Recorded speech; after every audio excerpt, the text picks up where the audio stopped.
Hello everyone, how are you all? Welcome back to the another lecture on audit committee and corporate governance. So as you all know that this is our lecture number 3, right? So let's do the wrap up of what we have done in the previous lectures, and after that we'll understand what we are going to do in this lecture. So still there are 2 more lectures to go for the audit committee and corporate governance. As already told to you, that makes it a very highly important subjects. So far in the 2 lectures, you might have understood that there are so many provisions which you have to incorporate in your head when you are doing the LODR regulations of the corporate governance and audit committee chapter, right? So let's do the quick revision what we have done earlier. So in the previous lecture we started with the mandatory review by the audit committee. So in the mandatory review by the audit committee, there are total 6 mandatory reviews what the audit committee has to do. The mandatory review number 1, the audit committee has to see the management discussion and analysis report. Mandatory review number 1, the auditor has to see the statement of significant related party transaction. The audit committee has to see the letter of weaknesses which is issued by the statutory auditor, and the audit committee has to review the internal audits report on the weaknesses of internal control system given by the head of the internal audit department. Audit committee has to see the appointment removal and terms of appointment in relation to CFO, and the audit committee has to mandatorily review the statement of deviation or differences on the utilization of the funds. Then we have understood that what is the auditor's role in the audit committee. As I already told you, the auditor has to first check whether the audit committee has mandatorily done the above 6 reviews or not, right? Then the second point where we also understood that auditor has to see that any deficiencies or any adverse findings of the audit committee were properly taken care of by the management. If the audit committee, while playing its role, functions and duties, if there are any kind of deficiencies or any kind of adverse findings which are found by the audit committee, that must have been properly taken care of by the what do you say, this management, right? And then we also understood that sometimes it is the auditor's duty that on some regular intervals, if the audit committee is looking for any help on the auditing framework related issues or accounting framework related issues, it should sit with them and give them a consultation, or give them communicate frequently with them on those kind of areas and issues. But make sure that auditor should not be directly involved in implication of the corporate governance for the company, right? That we have understood. And auditor is also in the statement. See, it's a very simple thing. You have to understand that if you are an auditor of a listed entity, and in your listed entity so many other components are getting what? Consolidated. So if the accounts of the other components are getting consolidated in the your listed entity in which you are a statutory auditor, then what is your responsibility? You have to carry out a limited review.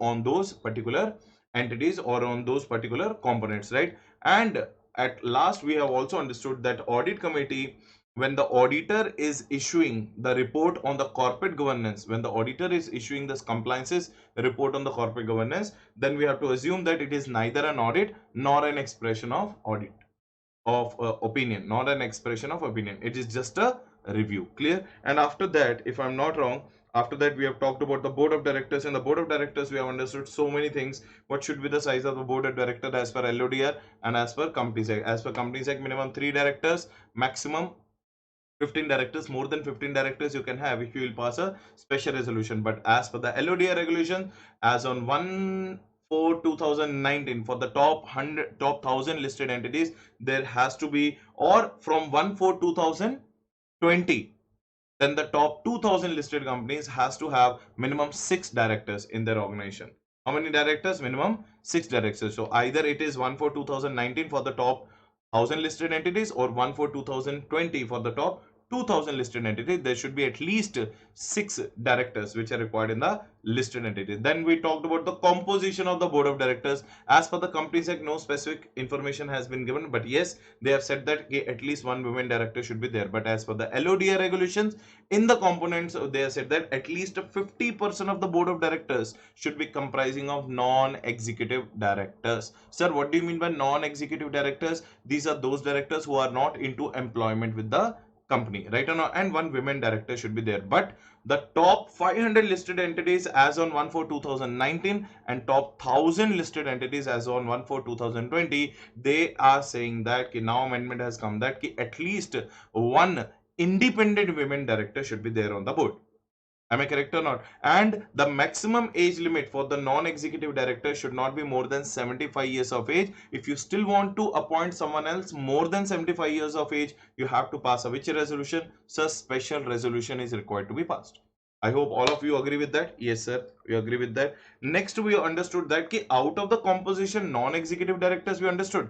But how many independent directors should be there? Then I told you that ki when it comes to the Companies Act, they simply said that ki 1/3 of the composition of the director should be independent directors. But as per the LODR regulations, they are saying something different. They are saying that ki if the chairperson, they are saying that if the chairperson of the board is a non-executive director, then with the 1/3 of the independent director also they will do. But if the chairperson is an executive director, then minimum half. And they are also saying that if the chairperson is a non-executive director but is a promoter or related to a promoter group, then also minimum half of the directors should be what? Independent directors. Plus, there is one new amendment. If you're a company with the outstanding superior rights, which I also told you, also known as differential rights. In the case of listed company, if you have the superior rights, outstanding equity shares, then in that case, half of the board of directors should be comprising of which directors? Independent directors, right? So revision is over. Next one, we also understood about the chairperson. What we also understood about the chairperson, as per the top 500 listed entities shall ensure that the chairperson of the such listed entity should be a non-executive director and should not be related to whom? Should not be related to MD and CEO of the company. Are you getting the point or not? And they are saying that ki chairperson of the company as per section number 203 when it comes to the Companies Act. See, right? So that we have also done, and we have also understood that there minimum at least 4 board meetings are required to be conducted in a calendar year. But if you are a newly incorporated company, as per the Companies Act, within 30 days, or as per the limited listed company LODR, also within 30 days of your incorporation, the first board meeting must be conducted and has to ensure that every calendar year minimum 4 board meetings are required to be done with a maximum gap of 120 days between the 2 board meetings. That also we understood. Are you getting the point? So as per board meeting concept, as per LODR, as I already told you, the first board meeting is required to be carried out within 30 days of incorporation, and they have to ensure that every calendar year they have to ensure that minimum 4 board meetings are required to be conducted with a maximum gap of 120 days between the 2 consecutive board meetings. Am I correct or not? Yes, sir. We also understood. Then the quorum requirements we understood as per the Companies Act. The quorum requirement is 1/3 of the strength or 2, whichever is higher. But as per the LODR, the quorum strength of the board meeting is for the top 100 listed companies as on 1/4/2019, and for the top 2000 listed companies as on 1/4/2020, the quorum requirement is 3 or 1/3 of the strength, whichever is higher, with the minimum presence of at least one board of director. Then we also talked about the number of maximum directorships which you are allowed. Number of maximum directorships which you are allowed. That also we have to understand. So how many maximum directorships are allowed as per the Companies Act? As per the Companies Act, we all know that one single person who has DIN, director identification number, can be a director in maximum 20 companies. But that is not the case in the LODR. In the LODR, they are saying that as on 1/4/2019, a single person could have become a director in 8 listed entities, but from 1/4/2020 it has been reduced that you cannot become a director in more than 7 listed entities. So as on 1/4/2019 it was allowed 8, but as on 1/4/2020 now it is allowed what? 7. Are you getting the point or not? Next point. If you are a normal director in the listed entities, then you can become an independent director in 7 listed entities. But if you are already holding a position of MD or whole-time director in any of the listed entities, then maximum in the 3 listed entities you can become an independent director. That also we have also understood. Yes, sir. We also understood. Evaluation of independent director means what? Board of directors have to ensure that the independent director is maintaining its independence throughout his term. So that's why on the regular intervals they will keep on checking their performance and checking their degree of independence accordingly, right? Next one, recommendation of the board of directors to the shareholders. So it is a board of directors recommendation of the board to the shareholders. So that we already understood that it is one of the special businesses to be transacted in the general meeting, right? Next one, exemption के case में I already told you what is the exemption case कि if you are a section 8 company, if you are a section 8 company, if you are conducting a board meeting every 6 months, that is twice in a calendar year also, that is more than enough.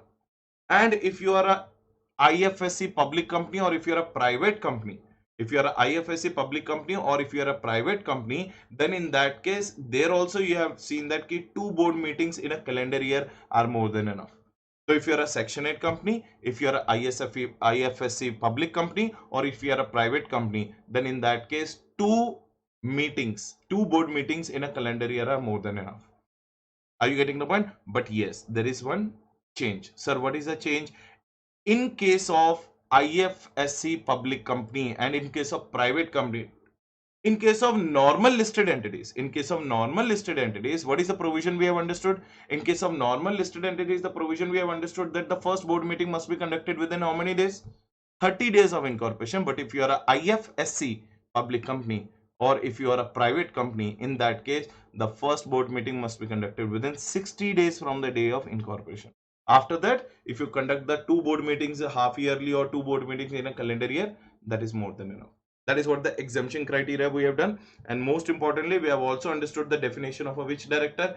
Independent non-executive director. But this is not the definition as per Companies Act. This is the definition as per LODR regulation. As per the Companies Act, the definition is given in section number 149, subsection 6, right? So that you will understand over there. And finally, we also understood over there कि remuneration of directors. So when we are paying the remuneration to the director, it is a responsibility of the company to disclose the total breakup of the remuneration what we are giving to the directors. Sir, what kind of disclosure? Like what is the criteria of payment to them?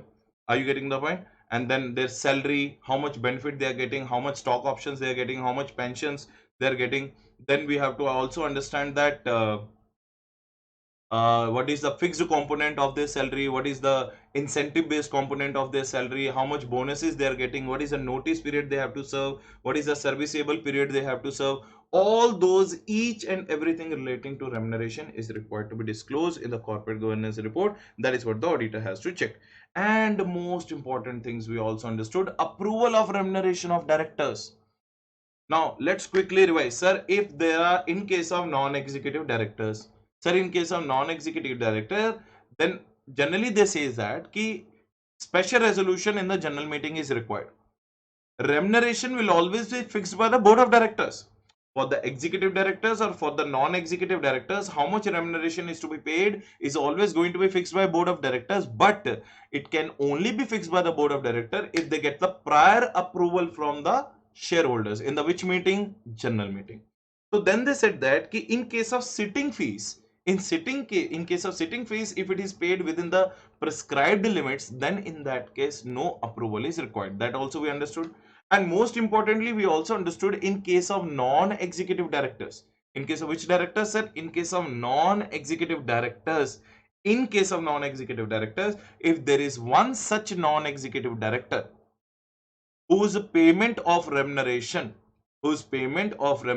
is more than 50% of the total remuneration payable to all the non-executive directors, in that case every year special resolution is required. Do you all agree with that or not? Yes. And in case of executive directors, if there is one executive director who is getting a salary of 5 crores or 2.5 crores of the net profits, whichever is higher, then special resolution in general meeting is required. But if like such executive director, if there are 2 or more such like executive directors and the total payment of remuneration to those such executive directors is more than what? 5% of the net profits of the company, then also special resolution in the general meeting is required. So these are the basic rules which we have understood in the previous session. And finally, we also understood okay, what is the auditor's role when it comes to the board of directors or composition of directors. I already told you, auditor has to ensure that, auditor has to obtain the minutes of the board meeting and the minutes of the shareholders meeting to ensure and see that whether the remuneration has been paid in accordance, as well as the various resolutions have been passed or not. Are you getting the point or not? He also has to see that whether article of association authorized such payments or not, and he also has to check the report on corporate governance whether such disclosures of the remuneration breakup which we had discussed above are being given properly in the this thing in the corporate governance report or not, right? And finally, I already told you if you are a statutory auditor of a listed entity in which the other components accounts are getting consolidated as per INDS or as per AS, it is the statutory auditor's responsibility to carry out a limited review on those such components, right? So all that things we have understood. Now yesterday in the previous session we were we have completed up to that part. Now today we have to understand a very important topic. Sir, what is the important topic? Now let us understand what we have to do over there. They are saying that if you are a director,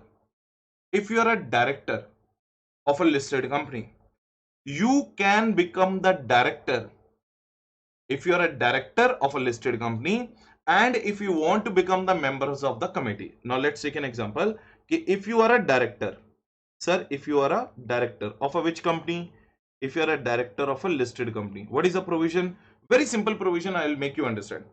Then you can become member of committees. You can become the member of committees. It means along with being a director of a listed company, you can become the member of the companies. But how many committees members you can become? You can become the maximum, you can become the member of maximum 10 committees. You can become the maximum member of maximum 10 committees. So you are a director of listed company and you want to become the member of the any kind of committees, maximum 10 committees members you can become. And if you want to become the chairperson, if you want to become what? Chairperson of committees, if you want to become the chairperson of committees, then in that case, in maximum 5 committees, in maximum how many committees? In maximum 5 committees you can become a chairperson. So you can become a member in the maximum 10 committees. A director of a listed company can become a member in maximum 10 committees, or he can become a maximum chairman in the 5 committees. So to become a member, what is the limit? 10. And to become a chairperson, what is the limit? 5. Everyone is super clear? Yes, sir. Clear. Now question is, sir, which committees we are talking about? For the purpose of this section, remember, for the purpose of this section, so which committees we are talking about? Only 2 committees. One is audit committee and one is stakeholders relationship committee. Are you getting the point? If you are a member in audit committee or a chairman in audit committee, if you are a member of the stakeholders relationship committee or a chairman of the stakeholders relationship committee, then only this limit of 10 and this limit of 5 will be considered. If you are a member or a chairman in the committees other than these 2 committees, then this limit will not be considered.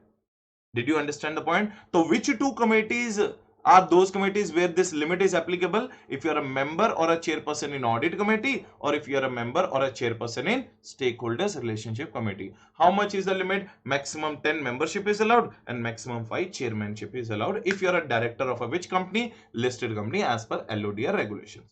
Next question. Sir, is there any problem relating to companies also? Yes. If you are a foreign company, if you are a private company, or if you are a section 8 company. So remember one thing, becoming the member of committees or becoming the chairman of the committees of foreign company, becoming the member or chairman of the committees of the private company, becoming member or chairman of the committees of the section 8 company are not going to be considered for this purpose. So remember, audit committee and stakeholders relationship committee only are those committees which are required to be considered for the purpose of this limit of 10 as a membership and 5 is a chairmanship. But if you are the committees of these 3 companies, it means, say for example, if you are a member of the audit committee of a private company, not to be considered. Audit committee of a foreign company, not to be considered. Audit committee of a section 8 company, not to be considered. Neither your membership will be considered nor your chairmanship will be considered. So you can see that these are the only 2 committees which are going to be considered for the purpose, and these are the 3 companies which are not to be considered, are not to be considered. Clear everyone? I hope all of you are crystal clear with this point. So this is what brings an end to this topic. Now let us read what the ICA material and what our material is saying. A director shall not be a member in more than 10 committees or act as a chairman in more than 5 committees across all the listed entities in which he is a director.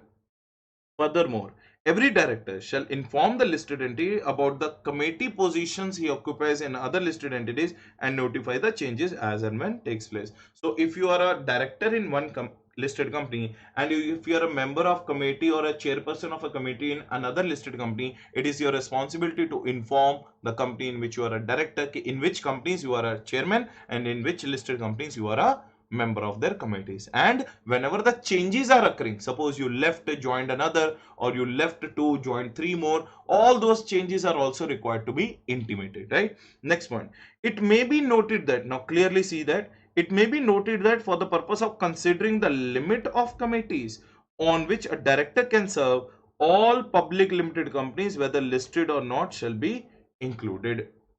But what are the three companies I told you which are not included? Foreign company, Section 8 company, and private company. Now see, and all companies including foreign companies, foreign companies limited, and companies under Section 8 of the Companies Act shall be excluded, and for the purpose of reckoning the limit under this subclause, chairmanship and the membership of audit committee and stakeholders committee alone shall be considered. So this makes this para highly important. But instead of reading as a para, I already made you understand the notes. Okay, which two committees are only going to be considered? Audit committee and stakeholders relationship committee is going to be considered when it comes to the membership and chairmanship limit. And the company, which company's chairmanship and membership is not to be considered? Foreign company, private limited company, and a Section 8 company. I hope all of you understood what I'm trying to tell. Yes, everyone? Yes, sir. Whatever you said is correct. Chalo. So with that, we can say that this topic is almost over. Next one, an independent director. Very important topic now. Now, an independent director. Okay, what up to what we are done with? Yes. Now see, the board of directors periodically shall review the compliance reports of all laws applicable to the listed entities prepared by the listed as well as step taken by the listed entities. Okay. Non-executive directors shall be required to disclose their shareholding both held by them or by other person or the beneficial basis in the listed in which they are proposed to be appointed as a director prior to the appointment. These details should be disclosed in the notice to the general meeting called for the appointment of such a director. They are simply saying that if you are going to be appointed, so they are saying that in this point they are saying that if you are going to be appointed, if you are proposed to be appointed, if you are proposed to be appointed as a which director, as a non-executive director, then in other companies, if you have any kind of shareholding, if you have any kind of shareholding or any kind of beneficial interest, that you have to disclose before being proposed to be appointed as an NED in listed entity. Correct, everyone? So again, read what they are saying, that they are saying very simply, a non-executive director shall be required to disclose their shareholding both owned or held by other person as a beneficial interest in the listed entities in which they are proposed to be appointed as a director prior to their appointment. These details should be disclosed in the notice of the general called for the appointment of such director. So what they are saying basically is, if you are proposed to be appointed as a non-executive director in that listed company, then how much of your shareholding, how much of your shareholding in that listed entity, in that what listed entity, sorry, by mistake I wrote the other entity, in that listed entity where you are proposed to be a non-executive director, if you already holding any kind of shareholding or already holding any kind of beneficial interest, that you already have to disclose it to the that listed company ki bhaiya, I am proposed to be appointed as a non-executive director, but this is my shareholding already held in your company. Clear, everyone? Yes, sir. Clear. Now, what is the next point? Now, see, an independent director shall be held liable only in respect of such acts or omission or commission by the listed entity which has occurred within the knowledge or attributable through board process and with his consent or convenience, and where he had not acted diligently with respect to the provision contained in LODR. Senior management shall make disclosures to the board of relating to all the material, financial and commercial transactions where they have a personal interest that may have a potential conflict with the interest of the company at large. Then dealing in the company shares and all, independent director who resigns or removed from the board of directors shall be replaced by the new independent director at the earliest but not later than immediately. At the earliest but not later than immediately in the next board meeting or 3 months from the date of such vacancy, whichever is later. Now there are some important things you have to understand about the which director, independent director. So let me create some notes for you here itself only.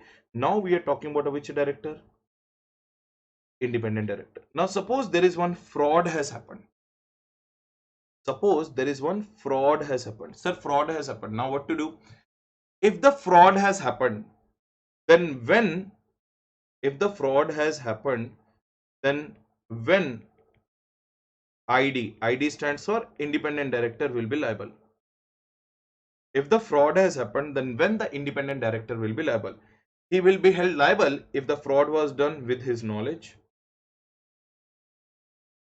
With his knowledge. If the fraud was happened due to his negligence.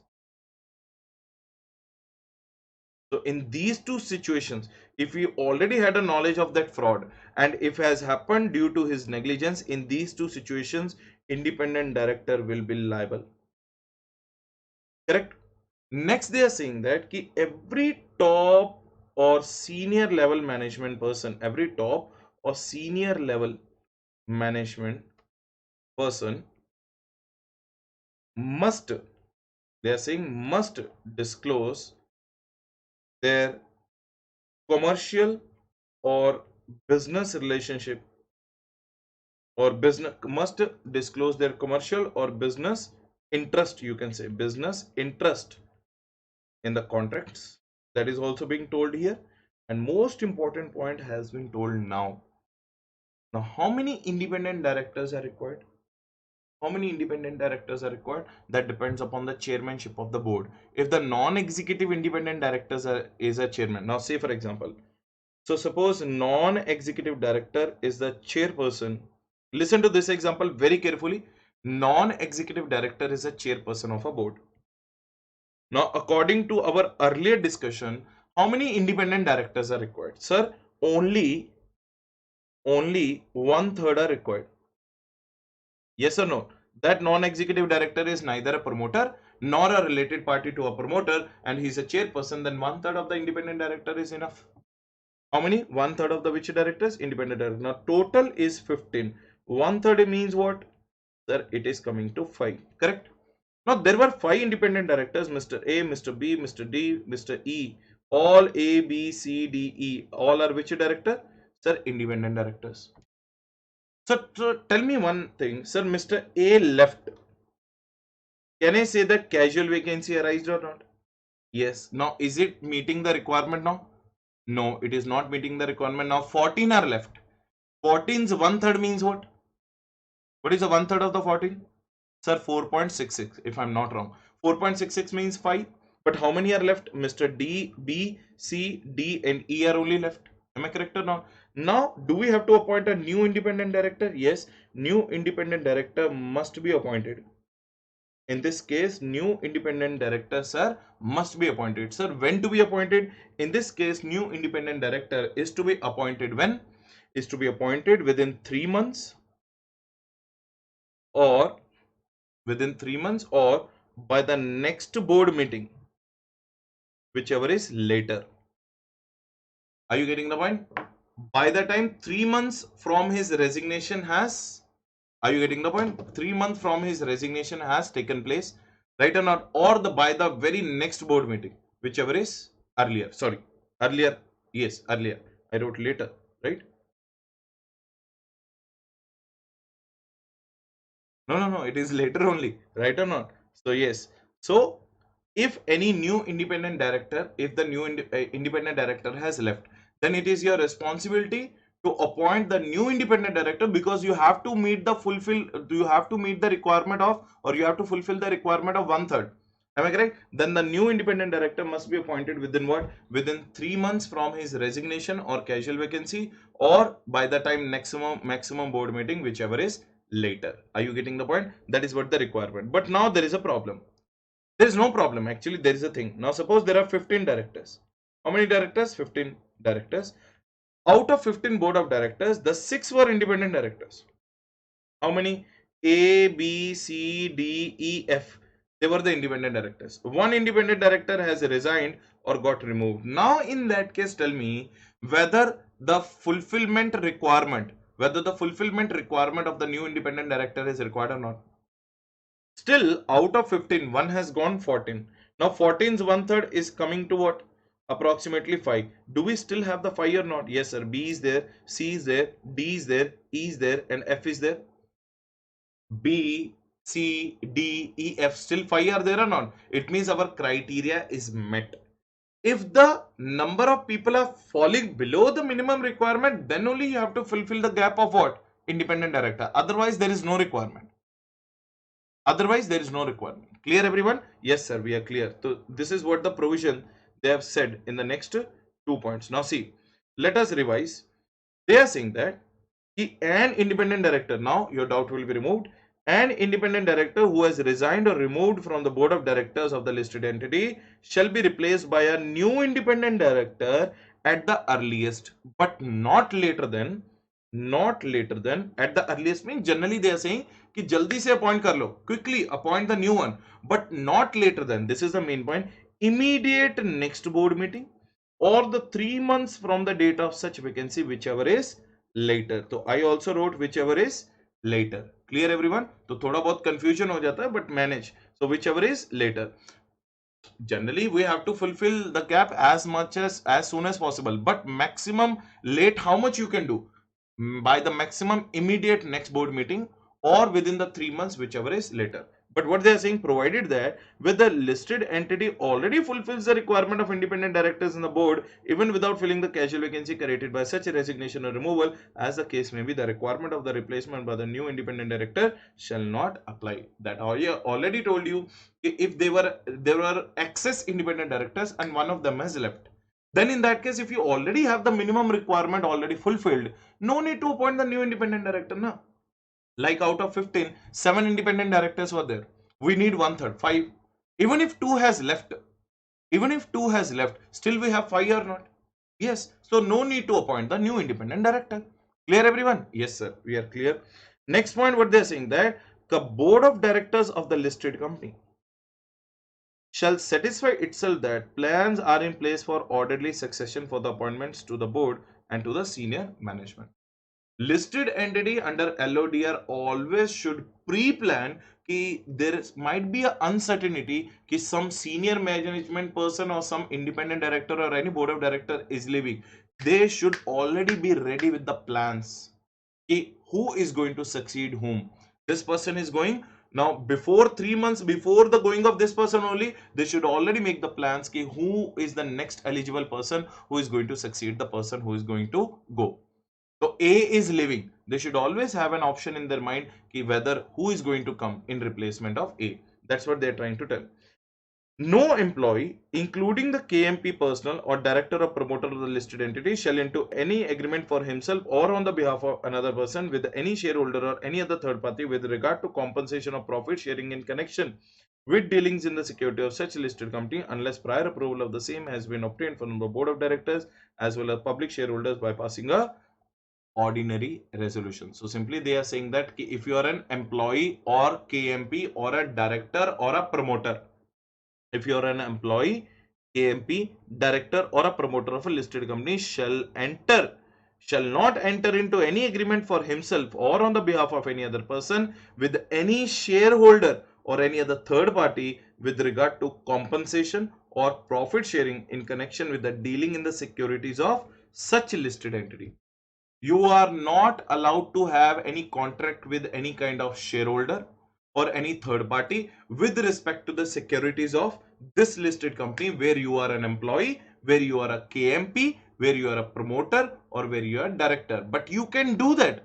I'm not saying it is prohibited. There are some restrictions. You can do that, but for that you need to take 2 permissions. First, prior approval of the board is required, and second, prior approval of the shareholder is also required, but not by passing a special resolution, by only passing an ordinary resolution. So they are saying that no employee, no KMP, no director, no promoter of the company shall enter into any agreement for himself or on the behalf of the third person with any shareholder or any other third party with respect to compensation or profit sharing in connection with dealing in the securities of such a listed entity, unless the prior approval of the same has been obtained from the board of directors as well as the public shareholders by the way of ordinary resolution, provided that such agreement, if any, whether subsisting or expired, entered during the preceding 3 financial years from the date of coming into force of this sub-regulation, shall be disclosed to the stock exchanges for the purpose public dissemination. It means this is an amendment basically. Before this amendment, before this amendment, for the last 3 years, for the last how many years? 3 years. If any such kind of agreements have already been entered. Now see, this amendment came presently in 2020. Are you getting the point? Before this amendment, those last 3 years, such kind of agreements which we have just now talked about, they are required to be intimated to whom? Stock exchange, for the better clarification. That is what they are saying simply. Now see, it's a very simple thing. What they are saying that if you are an, now what is a new point? If you are an employee, if you are a KMP, if you are a promoter, are you getting it? If you are an employee, you are a KMP or a promoter or a director, you are entering into an agreement,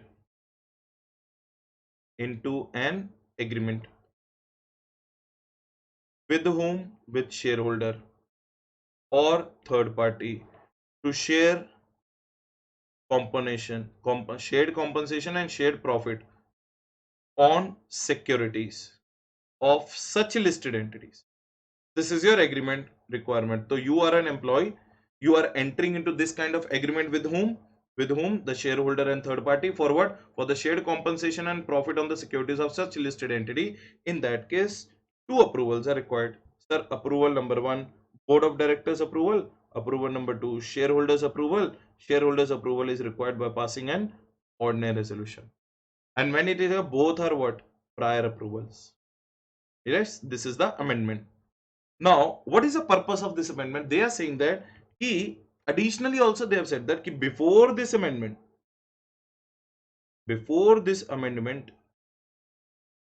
if in the last 3 preceding financial years, such agreements have been entered,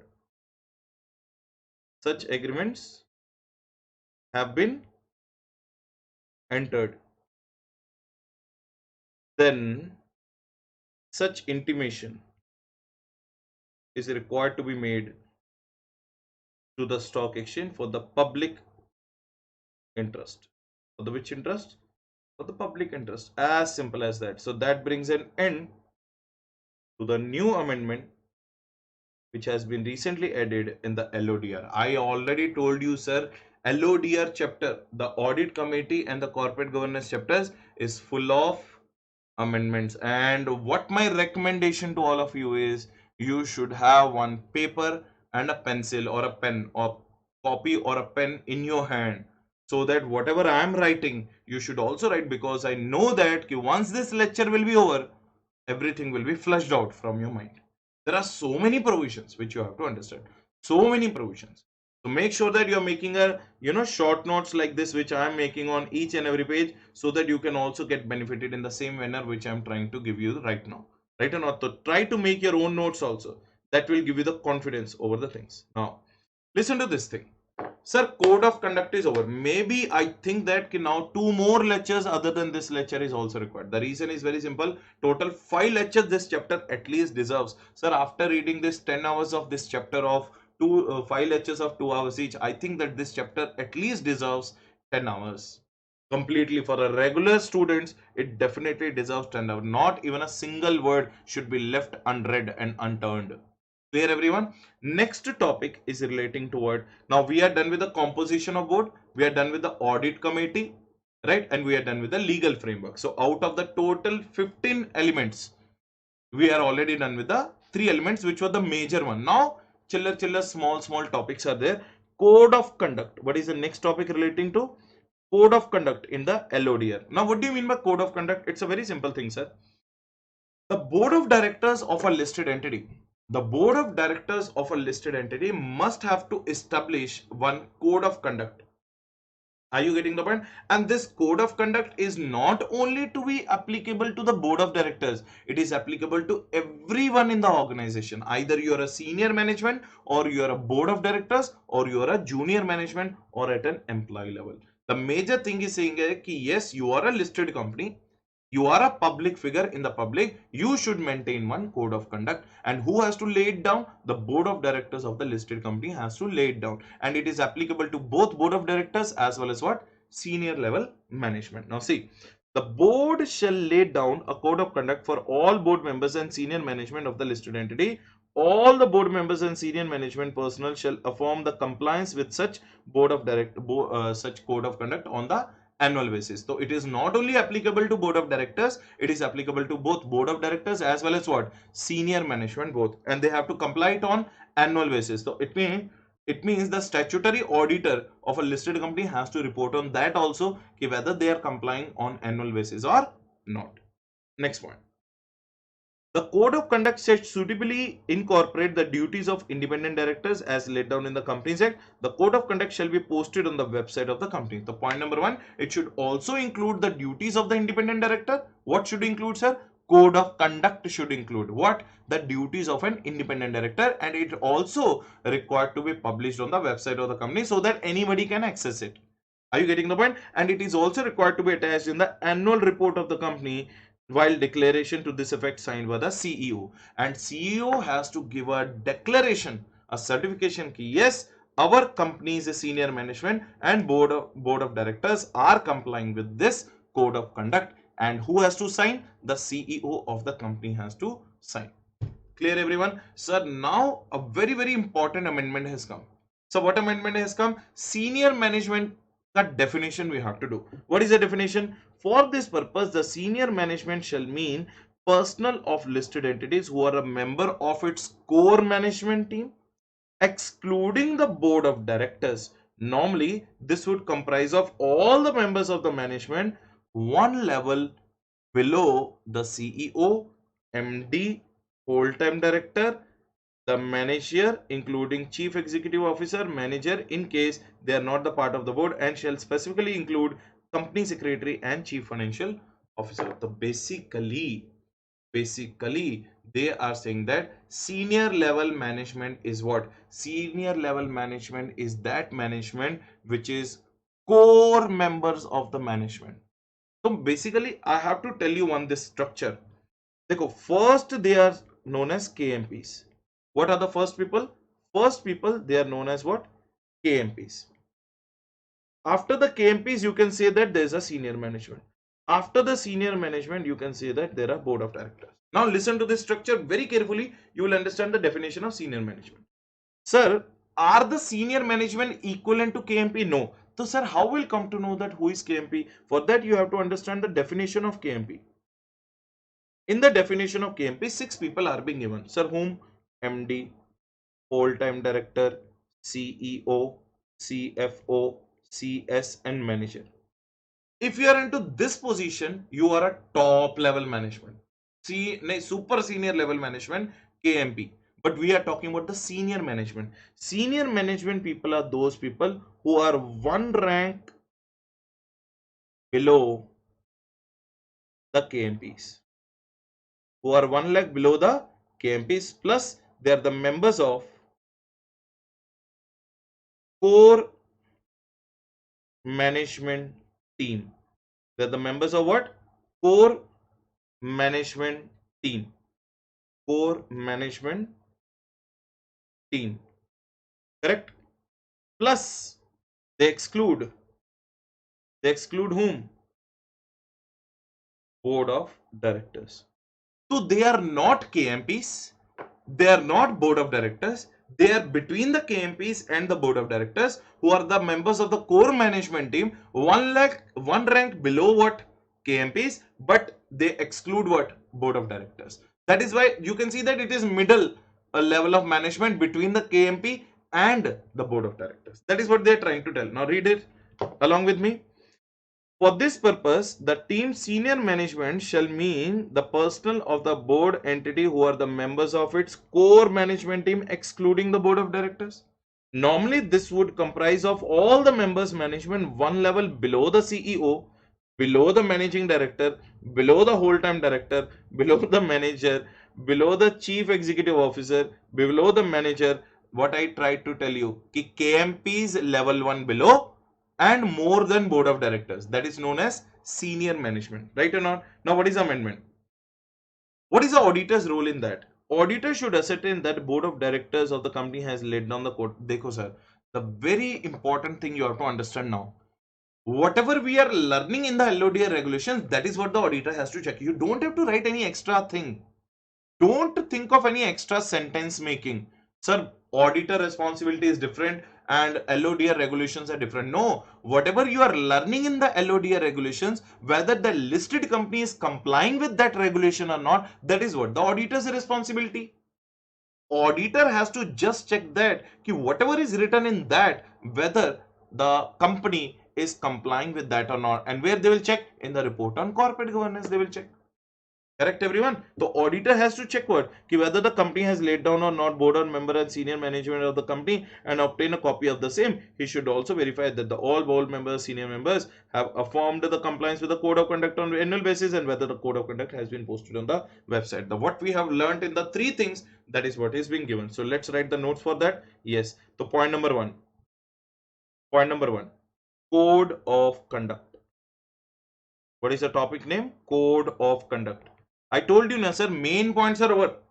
Main points are over. There is one more point where our good amount of time is required to be invested. That is called material, unlisted material subsidiary. So there also good amount is to be invested. And you know that one new amendment has come. Ki what if the statutory auditor of a listed entity leaves in between? That is also a very important topic. Now see, code of conduct. Now what is the requirement relating to code of conduct? Who constitutes? Board of director must lay down. Sir, for whom? Sir, for whom?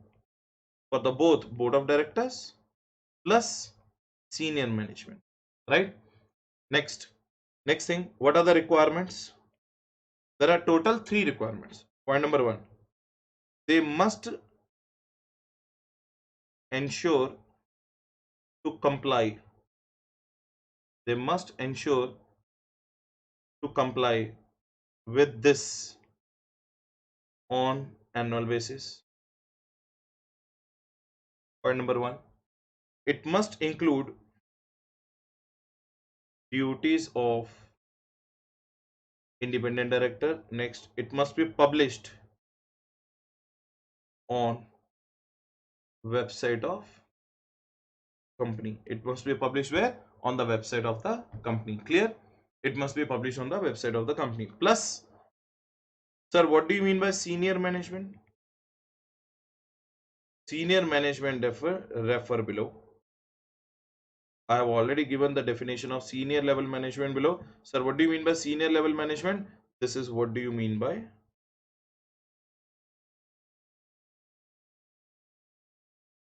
senior level management.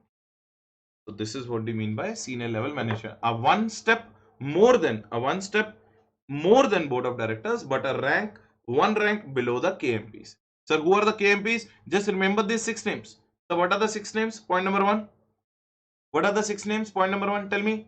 Point number 1, MD, whole-time director, CEO, CFO, manager. CS. Less than the one and more than the board of directors. So what is the auditor's responsibility, Chapo? What is the auditor's responsibility? Auditor's responsibility is the same. First of all, he has to say whether it is laid down or not. Whether it is laid down or not. Then check whether the compliance has been made or not. By whom? By the board of directors and senior management. Check whether it is on the website of company has been launched or not. On the website of the company, whether this code of conduct has been launched or not. So that brings an end to what? So that brings an end to this thing. Clear, everyone? Yes, sir. Clear. Now, What is the next regulation? So out of the total regulations, what we are done with? We are done with the audit committee, we are done with the legal framework, we are done with the composition of board of directors, we are done with the code of conduct. Now the next thing what we have to understand is relating to related party transaction. Again, it is a highly important topic. Highly important topic. Very important topic. So many times the question has been asked on this particular topic. So many times question has been asked. Before going into related party transaction, first we have to understand what do you mean by related party transaction. So I will give you the general overview of the related party transaction. After that only we will be able to consume this particular topic. Correct? So many amendments are also there. Listen to this thing. Sir, what do you mean by related party? My holding, my subsidiary, my associate, my joint venture, my directors, my KMPs. If I am doing any kind of sale, purchase, leasing, are you getting the point? Supply of services, purchase and selling of goods, supply and availing of services to from. Either I'm doing the transaction with them, I'm selling them or buying them. Sir, what goods? Services. I'm selling goods and services or I'm buying goods and services. I'm doing the leasing of the fixed assets, I'm selling the fixed assets or purchasing the fixed assets. Anything to or from. Any kind of related party transaction, if you are doing with the related party, must be done at a arm's length price. At a which price, sir? Arm's length price. But in case of listed entities, there will be so many circumstances where the related party transactions become the act of suspicion for the auditor. You know that in our accounting standards also there is one separate accounting standard dedicated on related party transaction where the so many disclosures you have to make. Same thing, related party transaction becomes a highly important transaction when it comes to the audit committee and corporate governance. So LODR has given a very huge importance when it came to what? Related party transaction. So let us understand to what related party things or transaction the auditor can't ignore of. So what is the topic name? The topic name is known as related party transaction regulation number 23. So what is related party transaction? The entity shall formulate a policy for material related party transactions specifying the threshold limits for the approval of board of directors and board of directors to review at least once in 3 years. So remember one thing, it is the responsibility of the company that they should make one policy for the threshold limits relating to the material related party transaction. How many related party transactions are going to be conducted where board approval is required, and board must approve such board must review such a related party transaction at least once in what? 3 years. So at least once in 3 years if the board must review this related party transaction, then it is fine. Next, a transaction with the related party shall be considered material. Now we are not only talking about the related parties, we are talking about which related parties, guys? Material related parties, which are important and significant. Chiller related parties are not of concern. Huge related parties, which are impacting the company's role. Now the material related transaction with the related party shall be considered material if the transactions to be entered into individually or taken together with the previous transactions during the financial year. Already done transactions plus proposed to be done transactions. To be entered means what? Future transactions, and already entered transactions with them during the financial year exceeds what? 10% of the annual consolidated turnover of the listed entity as per the last audited financial statements of the listed entity. And in case of royalty from brand usage, replace 10% with 5% and earlier 2%. Are you getting the point or no? In case of related party transaction is in the concept of brand usage. Related party transaction is in the concept of royalty of the brand usage. Now you all know that royalty means what? Suppose you are a particular brand and you have assigned your brand to someone. You have given your brand to someone. Suppose Dadu Sweets or any kind of big sweets showroom is there in your city, and you are giving your brand to someone to use your name. So are you going to ask a royalty or not? It means that related party transaction relating to royalty for the brand usage. Earlier it was 10%, now that 10% to be replaced with what? 5%. 10% to be replaced with what? 5%. So in this case, if they will ask you any question relating to, royalty from the brand usage, then replace the 10% with what? 5%. So 10% means what? 5% of the consolidated turnover. If it exceeds the 5% of the consolidated turnover, in case of what? Royalty for the brand usage, then also it will be treated as material related party transaction. Are you getting the point? Yes, sir. We got the point. All related party transactions shall require a prior approval of audit committee. That we have already understood under the role. Prior approval of audit committee is required. Now remember one thing. Audit committee is very busy committee. Very busy committee. Now audit committee, do you think that it is that much free that it will keep on giving you the approval for small or chiller or big or small, all kind of related party transaction? Answer is no. Audit committee is very occupied, very busy. So what the Companies Act is saying that let the audit committee give one omnibus approval. So which approval? Omnibus approval. Sir, what do you mean by omnibus approval? It is an approval which is valid for 1 year or valid for some limit. Up to that limit, up to the omnibus approval, if you are doing the related party transaction, it is well and good. Once it crosses the limits of the omnibus approval, again you have to come back to the audit committee for the approval. Are you getting the point? So omnibus approval, you can say that omnibus approval is an implied approval for the bulk of related party transactions. So sir, what we have consumed so far, let's revise it one by one. Point number one.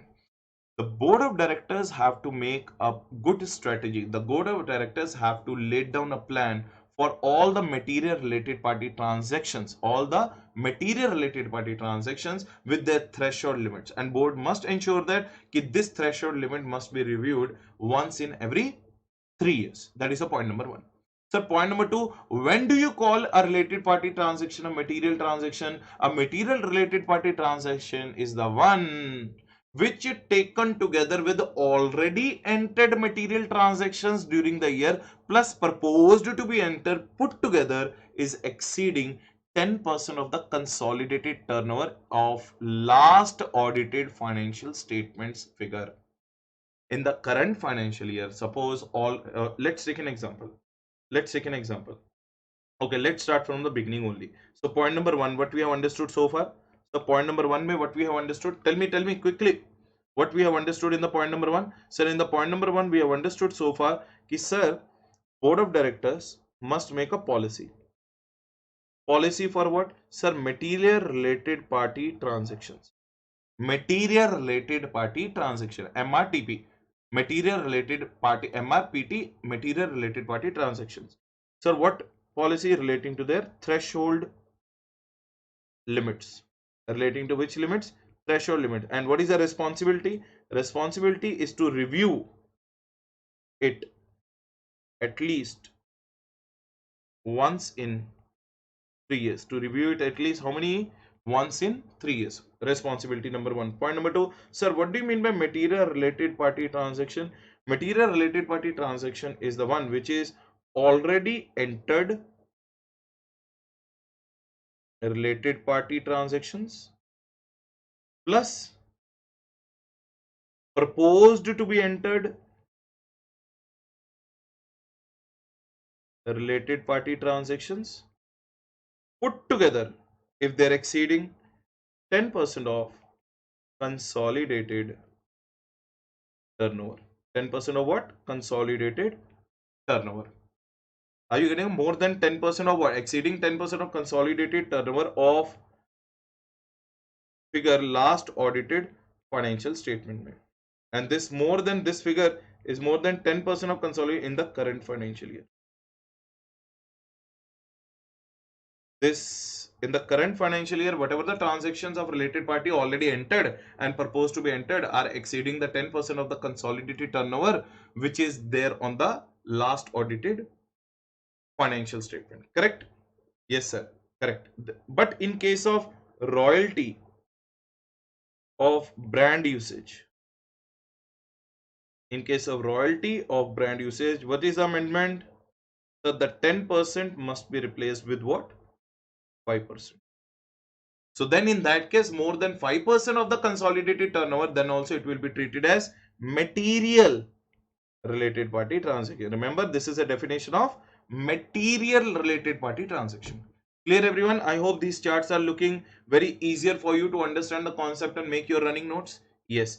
Next, I told you something about the omnibus approval. So let us understand what do you mean by omnibus approval. Basically, all the related party transaction must go through the monitoring of the audit committee. We all know that we have already understood under the role and function, and in the CARO also clause number 13 of the para 3 section number 143 subsection 11, we also understood that all the related party transaction must be monitored by audit committee. But let me tell you one thing, the audit committee is a very busy committee.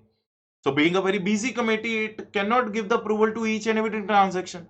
For that reason, there are so many transactions are going to happen. That's why audit committee has created one concept called what? Omnibus approval, which will cover all the related party transactions at one go. Now, what do you mean by omnibus approval?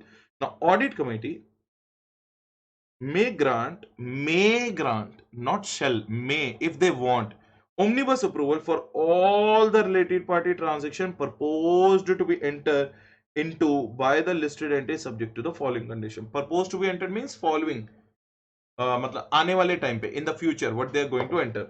Audit committee, what are the conditions? Audit committee shall lay down the criteria for granting the omnibus approval.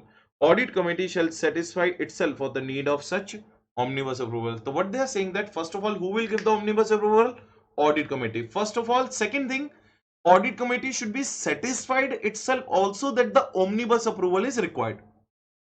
If the audit committee thinks that omnibus approval is required, then only, that is the reason it is written not shall, it is written what? May. Clear? So first thing is audit committee shall lay down the criteria. What is the criteria for granting an omnibus approval? Second thing is what? Audit committee itself required for the need of such approval. It should satisfy itself for the need of such approval. Clear? Yes, sir. Clear. The omnibus approval shall specify what? Name of the related party transactions. In the omnibus approval, what do we need? Name, nature, period, maximum amount that shall be entered. Did I tell you the threshold limits or not? So name of the related party, period of the transaction, nature of the transaction, maximum amount of transaction that shall be entered into, the indicative base price or the current contractive price, and the formula for variation in the price, if any, such other conditions as audit committee may deem fit, provided that where the need for related party transaction cannot be foreseen and aforesaid details are not available, audit committee may grant omnibus approval for such transactions subject to their value not exceeding rupees 1 crore per transaction. Where the above things are not available, where the above details are not available, then transactions up to 1 crore rupees are also going to be covered under the omnibus approval.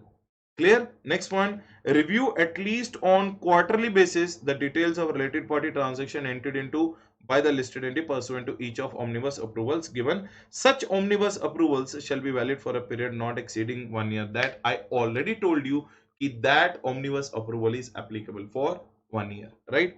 Next one, all material related party transactions shall require approval for the shareholders through resolution, and no related no, basically in this particular para I'll tell you what is happening.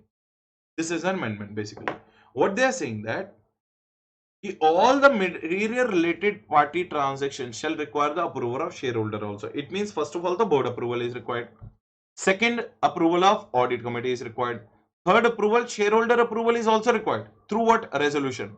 No related party shall vote to approve such a resolution whether the entity is a related party to the particular transactions or not. What they are saying that, suppose one of the shareholder is a related party. One of the shareholder is a party with whom we are entering into a transaction. Now, when we are entering into a transaction with that shareholder, whether that shareholder becomes our related party or not? Yes. If that shareholder is sitting in that meeting to pass the resolution, in that we shall allow him to vote or we shall not allow him to vote, that shareholder will not be allowed to vote. Say for example, I am the shareholder of Reliance India Limited. Reliance India Limited is entering into one transaction with me, and we are passing a resolution to approve that transaction. Now, I am also a shareholder of the Reliance India Limited. Should I be allowed to vote in the resolution where my approval is going to take place? Obviously, I will vote for myself only. Are you getting the point? Obviously, I will vote for myself only. So in such situation, what shall we do? In such situation, the person who is a related party is also a member of the company. He should not be allowed to vote in that particular resolution. Are you getting the point? But this shall not apply to the resolution plan approved under what? Insolvency code and disclosed within 1 day to the stock exchange. This particular thing shall not be applicable to the resolution plan approved under the insolvency code and disclosed within 1 day to the stock exchange. Correct, everyone? So it means in the insolvency code, what my interpretation says that as per the amendment, in case of resolution under the insolvency code, and if it is disclosed within 1 day to the stock exchange, there that party can also vote. The above resolutions of 2, 3 and 4. So what are the 2, 3 and 4? Regulation number this 2, regulation number 3 and 4 are not applicable to transactions entered in between the two government companies or the transaction entered in between the holding company and its wholly owned subsidiary whose accounts are consolidated with such company. Matlab, the omnibus approval kind of things are not at all applicable to the transactions which are taking place between the two government companies, even if they are related, and taking place between the holding and its 100% wholly owned subsidiary. Sir, what do you mean by 100% wholly owned subsidiary? In which the holding is having 100% control. So 100% control, it is not at all related. It is 100% you only. So in such cases, the approval kind of thing is not required. The resolution is not required. Clear, everyone? Clear, everyone? The resolution is not required. The listed entity shall, within 30 days from the date of publication of its standalone and consolidated financial statements of the half year, disclosures of related party transaction on consolidated basis in the format specified in the relevant accounting standard for the annual results to the stock exchange and publish the same on the website. This is also an amendment. So listen to the amendment very carefully. What the amendment is saying. First, let us start from the beginning what we have learned so far. Sir, who should lay it down? Board of directors should lay down the policy for the threshold limit of the related party transaction, and they must make sure that they are reviewing this particular policy at least once in a 3 year. The point number 2, what we have understood, sir, what do you mean by material related party transaction? Where the material, where the related party transaction already entered and proposed to be entered are exceeding the 10% of the total consolidated turnover of that particular listed company. Are you getting the point? Then in case of usage of royalty of the brand image, then in that case 10% should be replaced by 5%. Now we have to write, sir, what do you mean by omnibus approval? What we have to write? What do you mean by omnibus approval?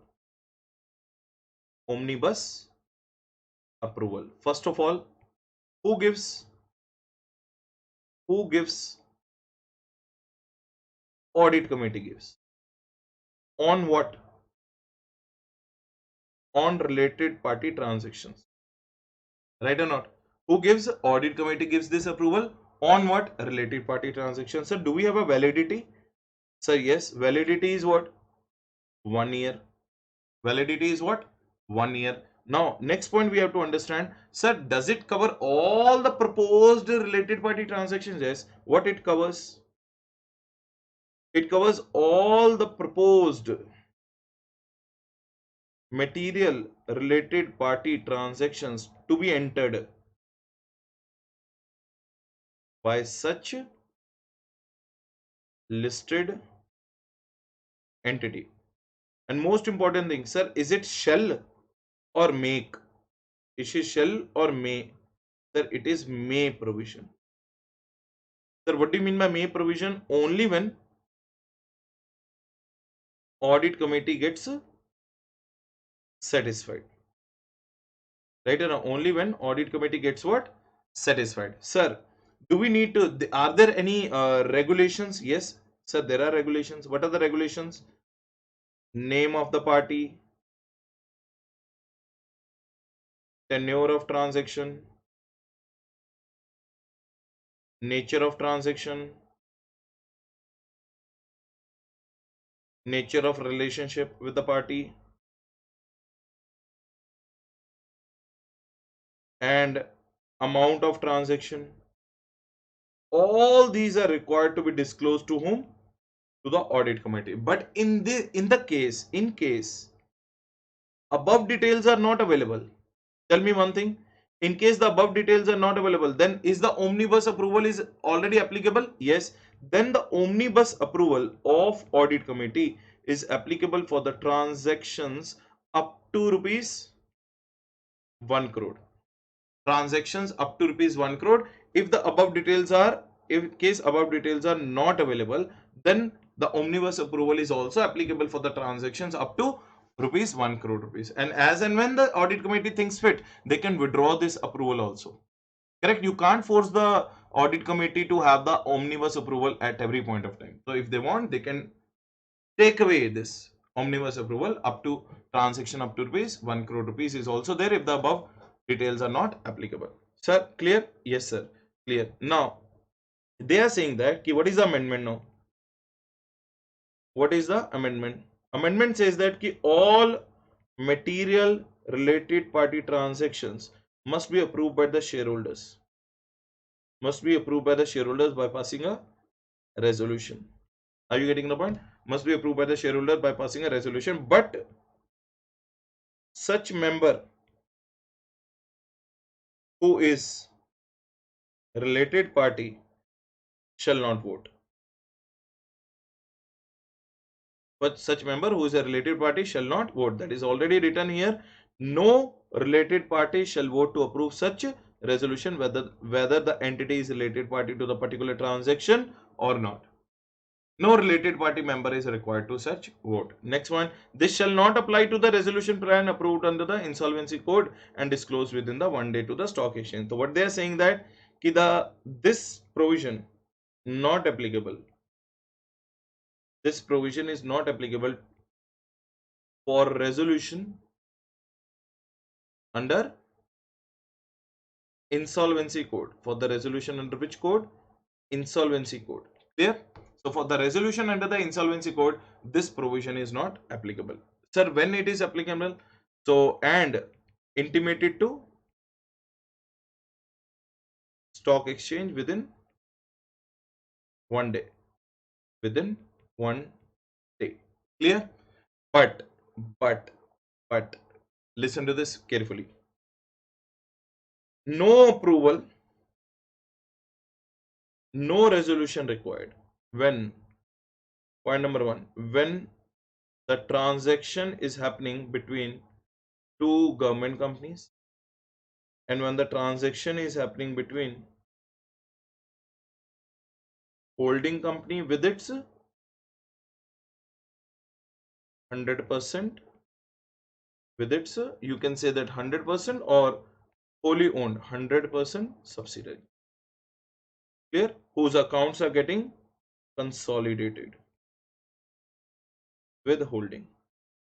I hope each and every concept what we have learned is covered on the left side of the notes, correct?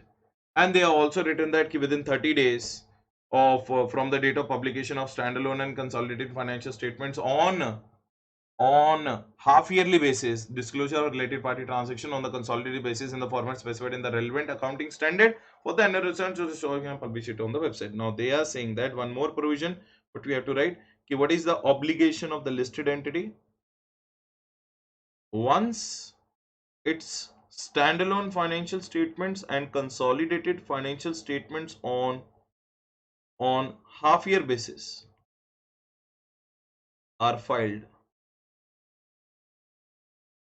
then within 30 days of that,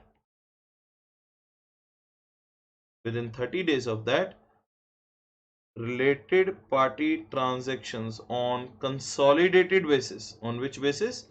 Consolidated basis is required to be informed to whom? Informed to stock exchange, plus publish it on website. This is also the provision relating to the listed company. So that brings an end to our fifth regulation or the fifth LODR regulation relating to audit committee and corporate governance. So what we are done with? We are done with the code of conduct, related party transaction, composition of the board, audit committee, and the legal framework of the company. Clear everyone? Yes sir, we are clear. Now next thing is very important. As so many times we have discussed this point, sir, what do you mean by vigil mechanism? What do you understand by the term called vigil mechanism? Sir, vigil mechanism क्या होता है? Let me give you a very simple idea. Basically, vigil mechanism is known as whistle blowers policy. Sir, what do you mean by whistleblower policy? Now listen to this very, very carefully. Suppose one of you is the senior director in the company. I am working under you. So am I your junior or not? Yes, I am your team member.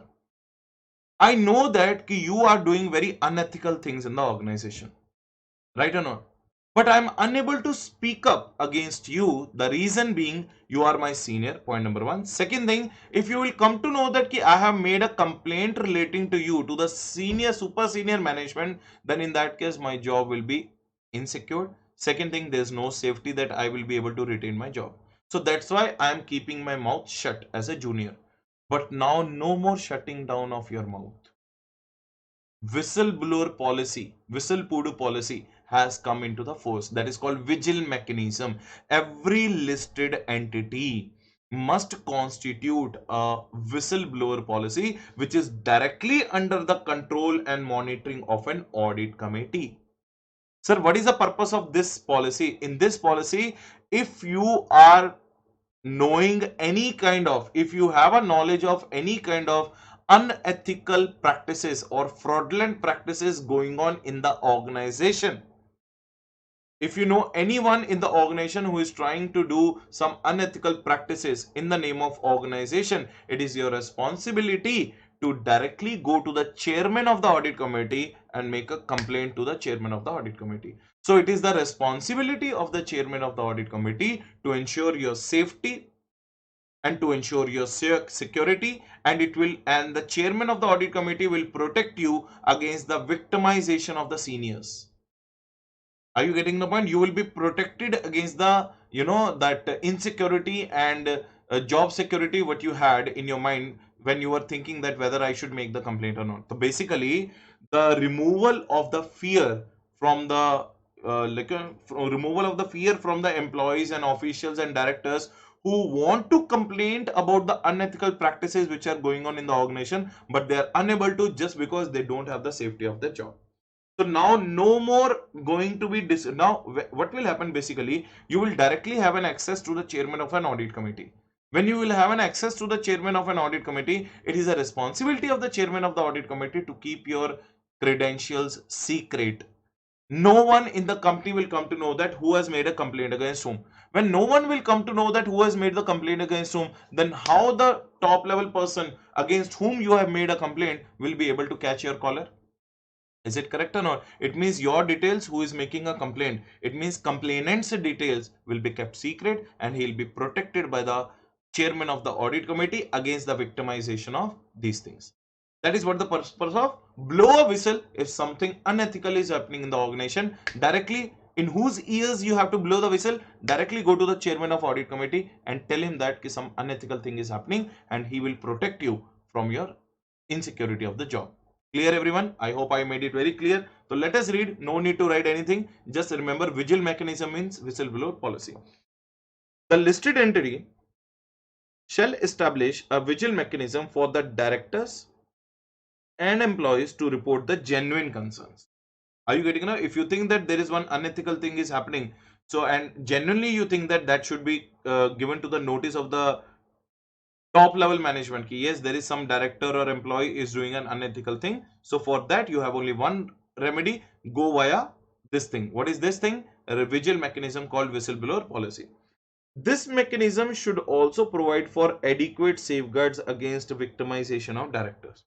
This mechanism should also provide for adequate safeguards against the victimization of directors. So this mechanism will protect you against the various actions which can be taken by the directors and senior officials against you if you are going to make a complaint against them, or any person who avails a mechanism, and also provide for direct access to the chairman of the audit committee in appropriate or exceptional cases. I already told you, no one is between you and the chairman of the audit committee. Directly go to the chairman of the audit committee, make a complaint to him, sir, this kind of unethical practice is going on. It is his responsibility to give you the protection, to make sure that your credentials will be kept secret, so that no one will come to know that you have made a complaint. Clear, everyone? Yes, everyone? Yes. Next point, the details of establishment of such mechanism shall be disclosed by the company on its website and in the which report? Board report. Correct. The auditor has to see that the details of such whistleblowers policy is published on the website or not, and whether the whistleblower policy has been included in the board report as per section number 134, which we have already covered. Clear, everyone? Yes, sir. Clear we are. Now, very important topic. I told you now, this particular chapter is like this only. Each and every topic deserves more number of stars as compared to the other topic. Maybe another half an hour we have to spend on this particular topic only. I told you now, there will be one particular regulation relating to subsidiaries which deserves a lot of concentration, because here you may understand it in a different manner. You may take it in a different manner, but let me tell you one thing, little bit of confusion will come. So let's go it very slow manner when it comes to this provision. First of all, to understand, subsidiary of a listed entity. What is the topic name?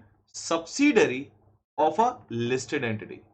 But let me tell you one thing. So what is this subsidiary first of all? Which subsidiary we are going to talk about? That clarity is required. Sir, which subsidiary? First of all, it is unlisted subsidiary. So which subsidiary? It is unlisted subsidiary, plus it is material also. Sir, it's a very deadly combination. So what do you mean by deadly combination? Means what? You are important subsidiary. First of all, you are material subsidiary, highly important, highly significant subsidiary, plus you are unlisted. Because if you are a listed subsidiary, LODR is automatically applicable to you. LODR is applicable to you because you are also a listed company. Are you getting the point or not? Why this provision is here? Because first of all, you are an unlisted subsidiary. Means what? You are not listed subsidiary. You are a unlisted subsidiary, but your parent is what? Listed. Your holding company is what? Listed, but you are what? Unlisted. Plus second thing is what? You are material or immaterial? You are material. So what do you mean by material? Highly important. Highly important. Very important. Now what makes you important? That is what we have to understand. What makes you important? That is what we have to understand. Clear? Now see. At least now very important points. I'm telling you, it will take a lot of understanding to understand this point. So make sure that your concentration level should be very high. At least one, what they're saying, that at least one independent director on the board of directors of the listed entity shall be a director on the board of directors of an unlisted material subsidiary.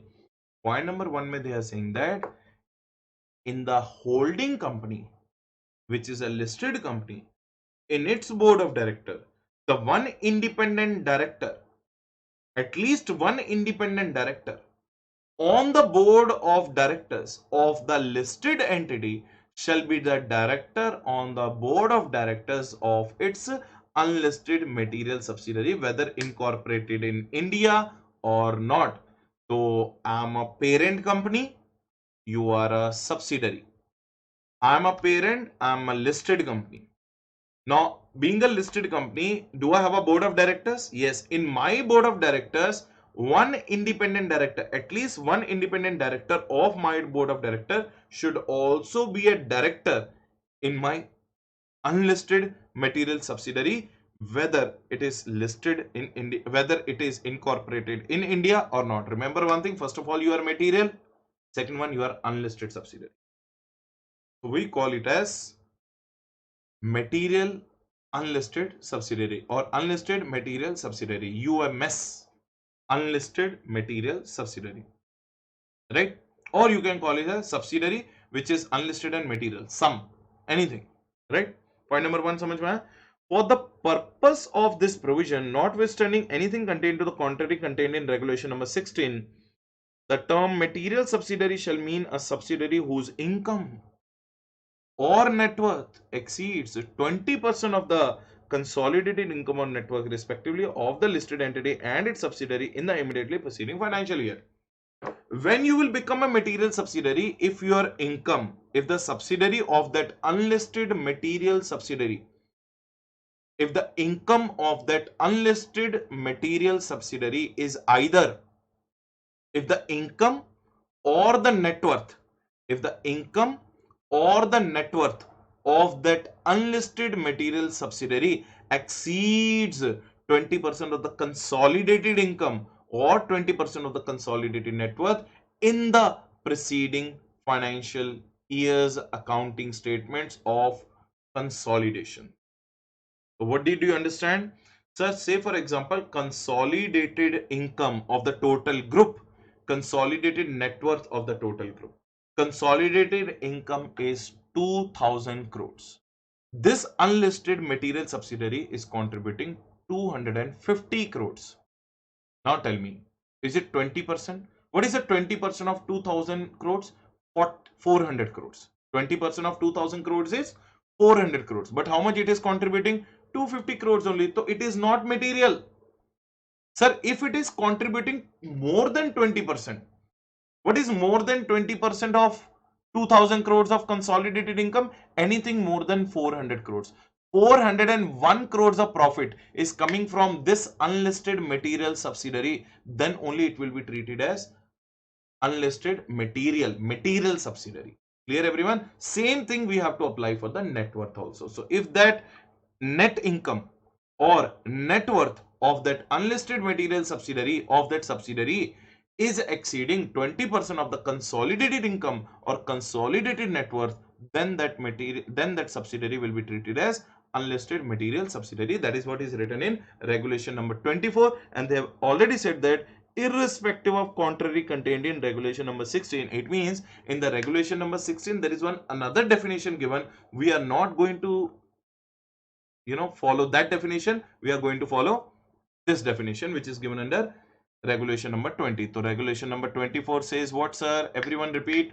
If that subsidiaries and net income or net worth exceeds the 20% of the consolidated net income or net worth, then in that case that is a material unlisted. Clear? Yes. Audit committee of the listed entity shall also review the financial statements, in particularly the investments made by the unlisted company. The audit committee of the parent listed company shall review the financial statements of the unlisted material subsidiary and particularly its investments. The minutes of the board meetings of the unlisted subsidiary shall be placed at the board meeting of the listed entity. The management of the unlisted subsidiary shall be periodically bring to the notice of the board of directors of listed company a statement of all significant transactions and arrangements entered into by the unlisted subsidiary. That also I'll tell you. The company shall also formulate a policy for determining material subsidiaries, and such policies shall disclose on the company's website, and a web link there to be provided in the annual report referred to. For the purpose of this clause, a subsidiary shall be considered as material if the investment of the company in the subsidiary exceeds 10% of its consolidated net worth, or as per the audited balance sheet of previous financial year, if the subsidiary has generated 10% of the consolidated income of company during the previous financial year. So I already told you that there is a definition of the material subsidiary which is given in regulation number 16, but we have to follow the regulation number 24. We have to follow the regulation number 24. Clear? We don't have to follow the regulation number 16. Regulation number 16 is also required somewhere, but where it is required I will tell you. So first of all, so you all understood that this we are talking about the which kind of entity? We are talking about the unlisted plus material subsidiary of listed parent. Clear? Of listed parent. Clear everyone? So point number one, what we have understood, sir?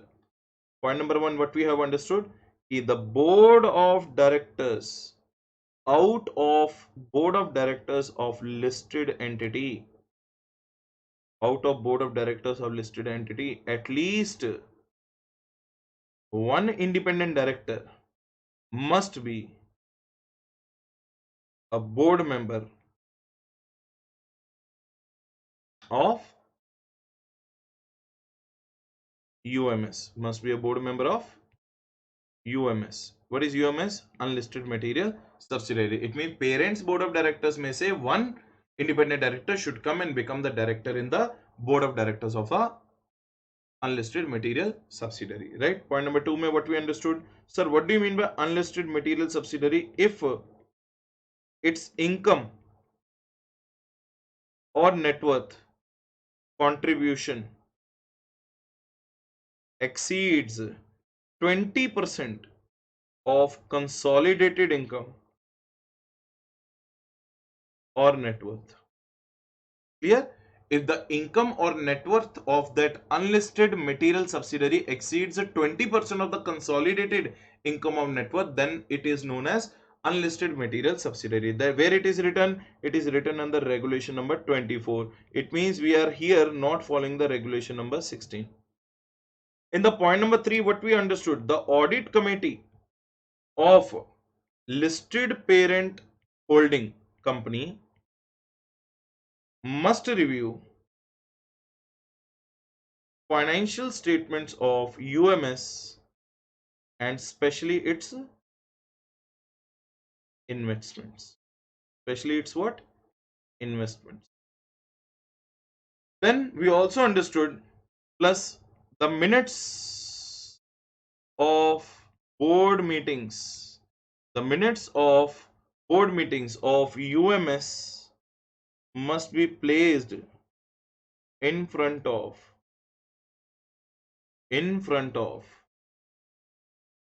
board of directors. The minutes of the board meetings of the unlisted shall be placed in front of board of directors of listed entity.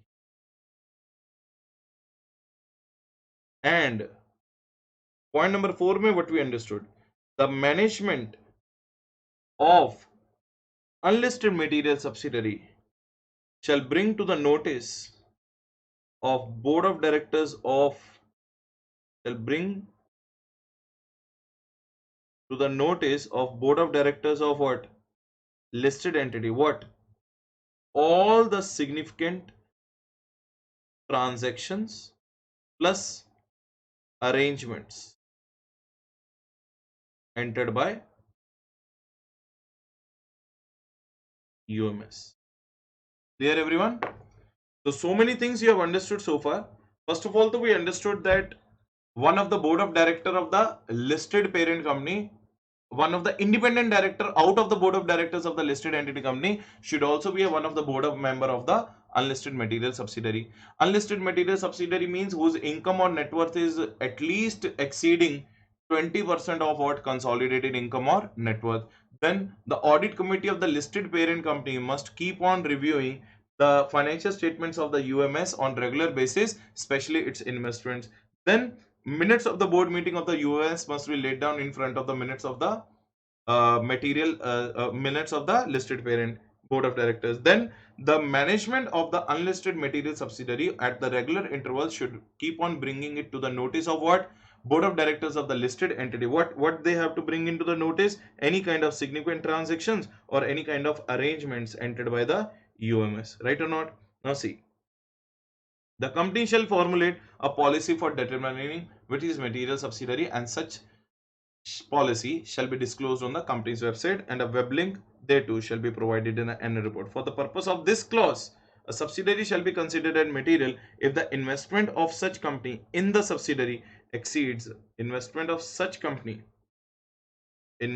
of the company in the subsidiary exceeds 10% of its consolidated net worth as per the audited balance sheet of the previous financial year, if the subsidiary has generated 10% of the consolidated income of the company during the financial year. That one. Now, most importantly, now these 2 points which we are going to do next now, they are highly important. Now listen to this. If a listed entity, if a which entity?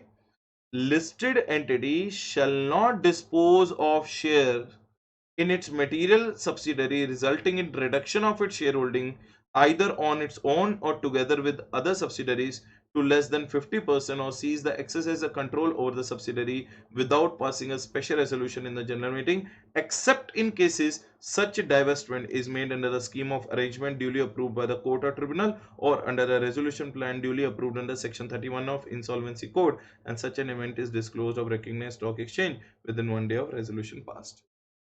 Most of the students get confused in this point. I will make it highly easy for you. Now suppose case number 1. Now listen to the case number 1. Sir, what do you mean by case number 1? Listed parent is there, and this is unlisted material subsidiary. Now this listed parent will become the parent only if it is holding more than 50% of the voting rights in the UMS or not. A voting rights means what? Equity share capital.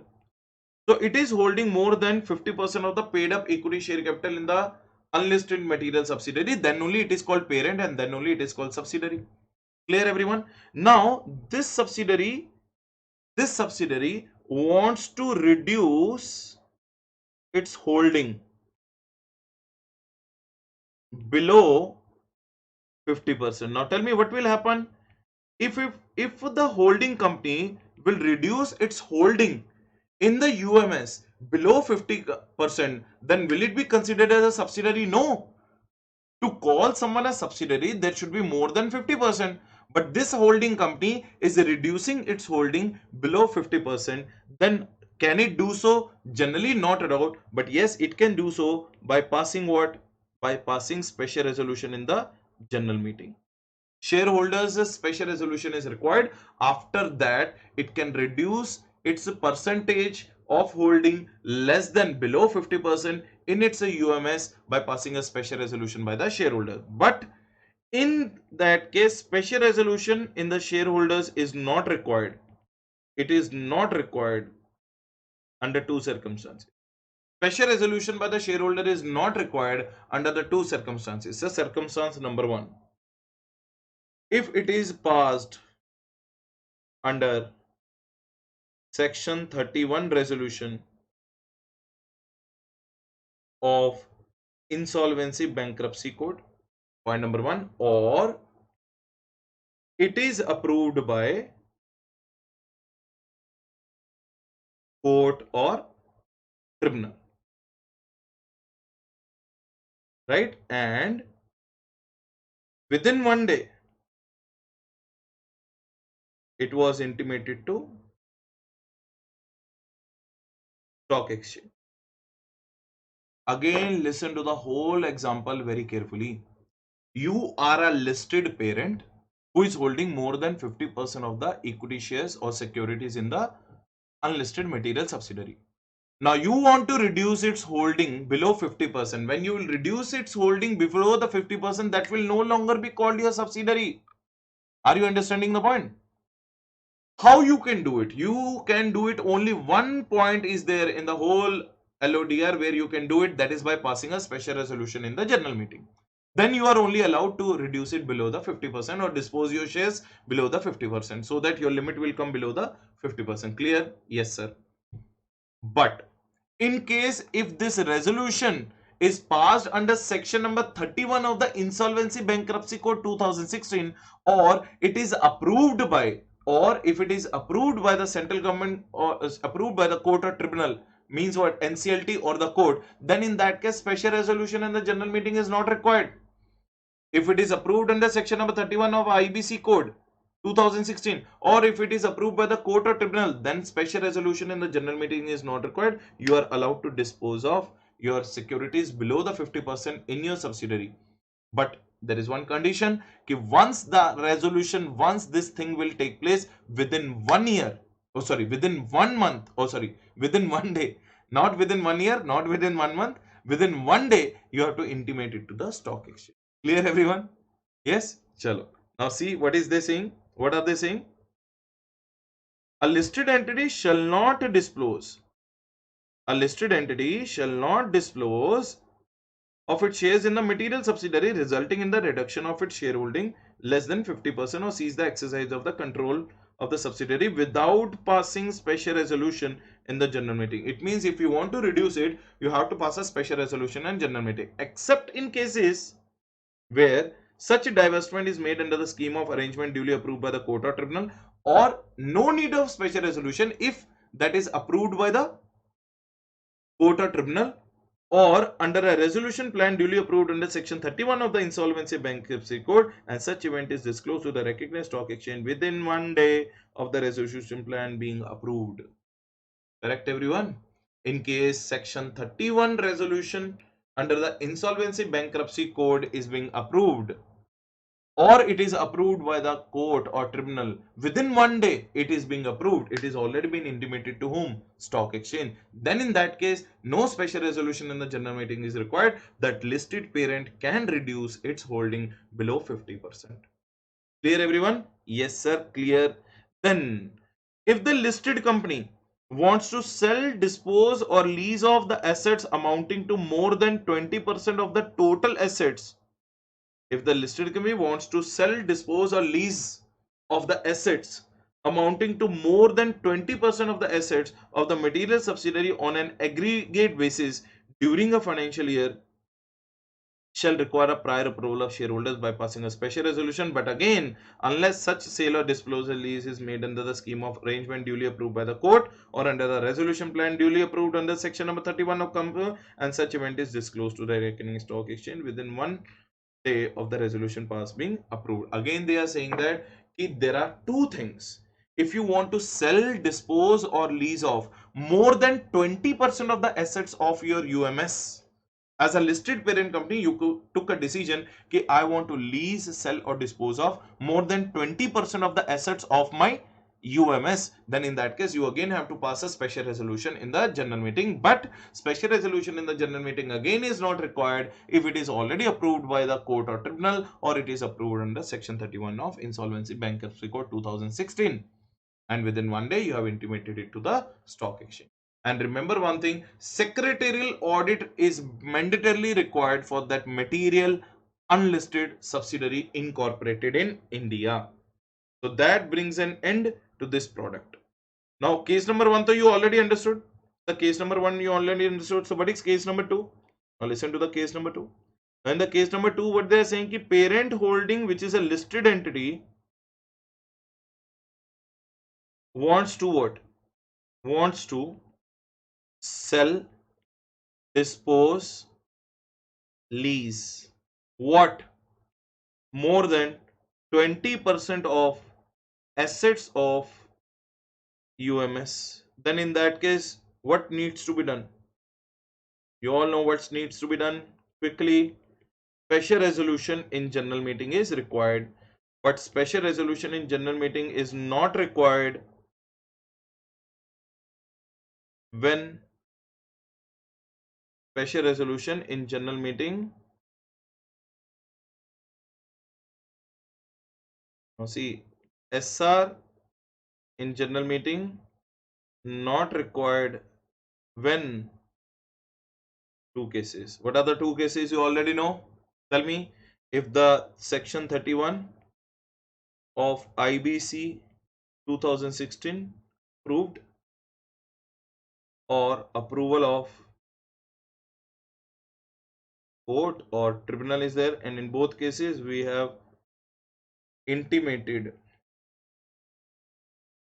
to stock exchange within 1 day of approval. Everyone is super clear? Yes sir, we are super clear. So point number 1, first we understood what is unlisted material subsidiary. Then we understood the one of the board of director of the listed parent, which is independent director, should also be a one of the board of director of the UMS. Then we also understood that the audit committee of the listed parent will also keep on reviewing the financial statement of the UMS, especially its investment. Then we also understood that the minutes of the board meeting of the UMS will also be laid down into the front of the minutes of into the board of directors of listed parent. Then we also understood that the board of directors of the UMS, you should keep on bringing it to the notice of the board members of the listed entity, the significant accounting transactions and the various transaction arrangements which are entered by the UMS. Right or not? Then we also understood that the company should set up one criteria of identifying what is UMS, what is not, and that should be published on the website. Then we also understood that if the listed parent wants to reduce its shareholding below 50% in the UMS, then it can be only done by passing a special resolution. But special resolution is not required in case it is already approved under section 31 of IBC 2016, or if it is approved by the court or tribunal. In both the cases, it is required to be carried out. to be intimated to the stock exchange within 1 day of such approval, or if the listed parent wants to dispose more than 20% of the assets of the UMS, then it has to take a approval by passing a special resolution in the general meeting, but that is not required again with the two provisions, and that is required to be intimated to the SEBI within 1 day. And most importantly, what we understood, sir, secretarial audit of, I told you, not even a single word will be left unread. Secretarial audit of UMS in India, which is incorporated in, especially incorporated in India, is must. Right or not? So now, what is the explanation they are saying? What do you mean by significant accounting transaction? What do you mean by, do you know that in this point we have already talked about the significant accounting transactions and arrangements entered into by the subsidiary? Now some explanations have been given. Now, what do you mean by significant accounting transaction? Significant accounting transaction means any individual transaction or arrangement that exceeds or is likely to exceed 10% of the total revenues, total expenditures, or total assets or total liabilities, as the case may be, of the unlisted subsidiary or for the immediately preceding accounting year. What do you mean by significant accounting transaction? So, significant accounting transaction means that transaction which is going to be more than 10% of total revenues, total expenditures, total assets, or total liabilities of that UMS in the immediately preceding accounting year. Where a listed entity has a listed subsidiary which itself a holding company, the above provision shall apply to the listed subsidiary insofar as to the subsidiaries are concerned. What they are saying, where a listed company has a listed subsidiary which is itself a holding company, then the above provision shall applicable to the listed subsidiary insofar as it is applicable to concern. Now listen to this very carefully. What do you mean by significant accounting transaction? What do you mean by significant transaction? The significant transaction is if it is exceeding 10% of total revenue or total expenditure or total assets or total liabilities of UMS. If the UMS is doing any kind of significant transaction which is more than 10% of its total revenue, expenditures, assets or liabilities, then it will be treated as significant transaction. And very important thing they have said that, now suppose if you are a listed parent, then it is applicable. Now this listed parent is having a listed subsidiary, then it is applicable to it. It is applicable to listed subsidiary if it is also a holding of subsidiaries. Correct or not? Basically, A Limited is a holding of B Limited, is a holding of C Limited. A Limited is a listed parent. Yes. Now, this is a listed subsidiary, but it is also a listed parent or not? So, what is applicable to A is equally applicable to the B. As simple as that. That is what is being given. I hope everyone is crystal clear. Yes, sir. Everyone is crystal clear. So, what are the things we are left with? Statement of deviation or variation. Management discussion and analysis report has come. Then information to the shareholders have come. Then stakeholder relationship committee has come. Then the transfer and transmission of disclosure of securities have come. Compliance certificate has come. Disclosures of LODR requirements have come. Risk management committee, nomination remuneration committee, and report on corporate governance. And the very important auditor certificate is there. And the very important topic that is called amendment. So what I'll do is in the next lecture we will cover up to this part. Sir, up to what? Up to the auditor certificate we'll cover everything. Of the 2.5 hours of lecture, we'll cover up to everything, and the last lecture will have a dedicated lecture on that particular RTP amendment. Why? Because why I want it dedicated? Because I will post it in the YouTube also. Amendment relating to audit committee and corporate governance bolke. So that is applicable for the November 2020 examination. So what is this basically amendment? I already told you, resignation of statutory auditor from the listed entities. So what is the amendment? Resignation of auditor from the listed entity. So this is what the amendment, highly important amendment. Right or not? As I already gave you the material earlier, but now again I shared the new amended material. There you will find this topic already being included over, and you won't believe the amendment itself is of 4 to 5 pages. 4, 5, 6, 7, 8, 9, 10, up to 10 pages there is an amendment. So that's why it deserves a separate session on that. So this is what the session we are going to conclude now. So in this session also we have understood so many compliances relating to audit committee LODRs, and in the next section we will cover up to before the amendment, and in the next section we'll cover up to the amendment. So right, so thank you so much for listening to the today's class. So I hope you found it very interesting today as well. So keep showering your love and affection, right? So thank you so much. If you think that the classes are good, please recommend it to your friends and colleagues, anyone who is in need of auditing subject for the CA final. I hope I'm making you satisfied. I hope I'm meeting your expectation. Thank you so much for listening to me again. Thanks for lending your patient ears again. I'll borrow it again in the next video. Thank you so much. Bye bye. Till then, be safe and be at home.